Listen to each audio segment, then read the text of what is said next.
friends, welcome to Net Flavors. எல்லாரும் எப்படி இருக்கீங்க? நல்லா இருக்கீங்களா? இன்னைக்கு நாம சின்னவங்கல இருந்து பெரியவங்க வரைக்கும் விரும்பி சாப்பிடுற ரொம்பவே மொறுமொறுப்பான கோபி 65 ரெசிபி எப்படி பண்றதுன்னு பார்க்கலாம். இது வந்து நம்ம எல்லாரோட ஃபேவரட் டிஷ். அதனால கண்டிப்பா நீங்க ட்ரை பண்ணி பார்த்துட்டு எப்படி இருந்துச்சு அப்படிங்கறத மறக்காம கமெண்ட் பண்ணுங்க. இப்போ நம்ம வீடியோக்குள்ள போறதுக்கு முன்னாடி என்னோட சேனலை நீங்க இதுவரை சப்ஸ்கிரைப் பண்ணலனா மறக்காம சப்ஸ்கிரைப் பண்ணிக்கோங்க. கூடவே பக்கத்துல இருக்க பெல் ஐக்கனை கிளிக் பண்ணிக்கோங்க. அப்பதான் புது வீடியோஸ் எல்லாம் மிஸ் பண்ணாம பார்க்க முடியும். இப்போ வாங்க கோபி 65 பண்ண ஸ்டார்ட் பண்ணிடலாம். நான் இன்னைக்கு ஒரு மீடியம் சைஸ் காலிஃப்ளவர் எடுத்து வச்சிருக்கேன். அதை வந்து நல்லா கட் பண்ணி சின்ன சின்ன பூக்களாட்டு இருக்கிற மாதிரி எடுத்து வச்சிருக்கேன். பெருசா கட் பண்ணா மசாலா உள்ள இறங்காது, அதனால சின்னதாவே கட் பண்ணிக்கோங்க. இப்போ அதுல இருக்கிற புழு பூச்சி எல்லாமே வந்து நீக்கிறதுக்காக ஒரு பாத்திரத்துல தண்ணி கொதிக்க விட்டுருக்கேன். தண்ணி கொதிச்சிருச்சு. இந்த டைம்ல நம்ம கொஞ்சம் உப்பு சேர்த்துக்கலாம். கூடவே ஒரு பிஞ்ச் அளவு மஞ்சள் தூளை ஆட் பண்ணிக்கலாம். இந்த ரெண்டுமே வந்து புழு பூச்சி எல்லாத்தையுமே அழிச்சிடும். இனி இதை லேசா மிக்ஸ் பண்ணி விட்டுக்கலாம். மிக்ஸ் பண்ணி விட்டுட்டு நம்ம வச்சிருந்த காலிஃப்ளவர் எல்லாத்தையுமே இதுல சேர்த்துடலாம். இப்போ நான் ஸ்டவ் ஆஃப் பண்ணிட்டேன்.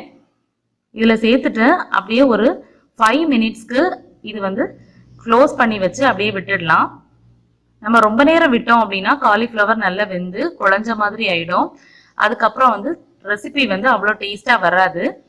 அதனால ஒரு 5 மினிட்ஸ் மட்டும் க்ளோஸ் பண்ணி வச்சுக்கோங்க.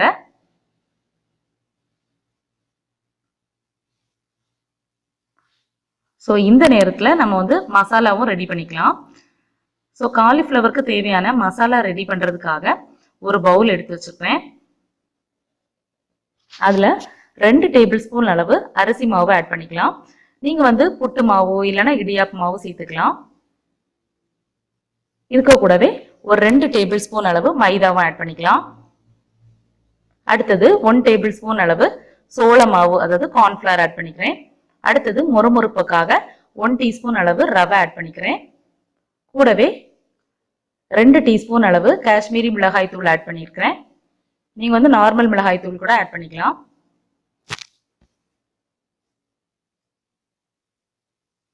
அடுத்து இதில் வாசனைக்காக ஒரு 1/4 டீஸ்பூன் அளவு கரம் மசாலா, 1/4 டீஸ்பூன் அளவு பெருஞ்சீரகத்தூள், 1 டீஸ்பூன் அளவு இஞ்சி பூண்டு பேஸ்ட், அப்புறம் தேவையான அளவு உப்பு, இது எல்லாத்தையும் ஆட் பண்ணிட்டு நல்லா கை வச்சு மிக்ஸ் பண்ணி விட்டுக்கோங்க. கை வச்சு மிக்ஸ் பண்ணாதான் நல்லா மிக்ஸ் ஆகும். இந்த மாதிரி மிக்ஸ் பண்ணிட்டு இனி இதுல ஒரு 1/2 லெமனை பிழிஞ்சு சேர்த்துடலாம். இது வந்து ஒரு லேசான புளிப்பு தன்மையை கொடுக்கும். அது வந்து நம்ம ரெசிபிக்கு நல்ல டேஸ்ட் கொடுக்கும். இதையும் இந்த மாதிரி நல்லா மிக்ஸ் பண்ணி விட்டுக்கோங்க. அடுத்தது ஒரு 5 மினிட்ஸ் ஆயிடுச்சு. நான் வந்து காலிஃப்ளவரை இந்த மாதிரி ஒரு வடிகட்டியில தண்ணியெல்லாம் வடிச்சு தனியாக எடுத்து வச்சுருக்கேன். 5 மினிட்ஸ்க்கு மேலே எப்போவுமே வந்து நம்ம சுடு தண்ணியில சோக் பண்ணி வைக்க வேண்டாம். அப்படி வச்சா அது வந்து ரொம்ப வெந்துடும், நான் ஆல்ரெடி சொன்ன மாதிரி. இனி வந்து மசாலாவில் நம்ம கோட் பண்ணுறதுக்காக ஒரு அகஞ்ச பவுல் எடுத்துக்கோங்க. அதில் வந்து காலிஃப்ளவர் எல்லாத்தையுமே கொட்டிடலாம். இதுக்கு மேலே நம்ம மிக்ஸ் பண்ணி வச்சிருந்த மசாலாவையும் சேர்த்துடலாம்.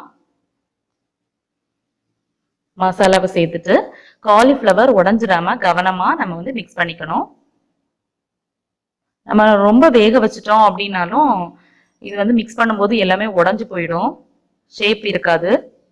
ஸோ இந்த மாதிரி மிக்ஸ் பண்ணிட்டு அடுத்தது நம்ம வந்து கொஞ்சமா தண்ணி விட்டு கொஞ்சமா தண்ணி விட்டு இதை வந்து நல்லா மிக்ஸ் பண்ணிக்கலாம். அந்த மசாலா வந்து நம்ம காலிஃப்ளவர்ல வந்து நல்லா ஒட்டணும். உங்களுக்கு இப்போ பார்த்தா தெரியும். இந்த பக்குவத்தில் நல்லா மிக்ஸ் பண்ணி விட்டுக்கணும். இப்போ நல்லா மிக்ஸ் பண்ணியாச்சு. இதை ஒரு 1/2 hour to 1 hour வந்து அப்படியே மூடி வச்சிடலாம். அப்போதான் மசாலா நல்லா ஊறும். இப்போ பார்த்தீங்கன்னா ஒரு 1 hour நான் வந்து ஊற வச்சிருந்தேன். இப்போ வந்து மசாலா எல்லாமே வந்து அந்த காலிஃப்ளவர்லாம் நல்லா ஊறி இருக்கு. இதை வந்து இனி பொரிச்சு எடுத்துடலாம். பொரிச்சு எடுக்கிறதுக்கு நான் வந்து எண்ணெயை சூடு பண்ணியிருக்கிறேன். ஆல்ரெடி வந்து எண்ணெய் சூடாக இருக்கு. இதில் வந்து பொரிச்சு எடுத்துடலாம். இனி இதில் நம்ம கோட் பண்ணி வச்சிருந்த எல்லா காலிஃப்ளவரையும் வந்து போட்டுடலாம்.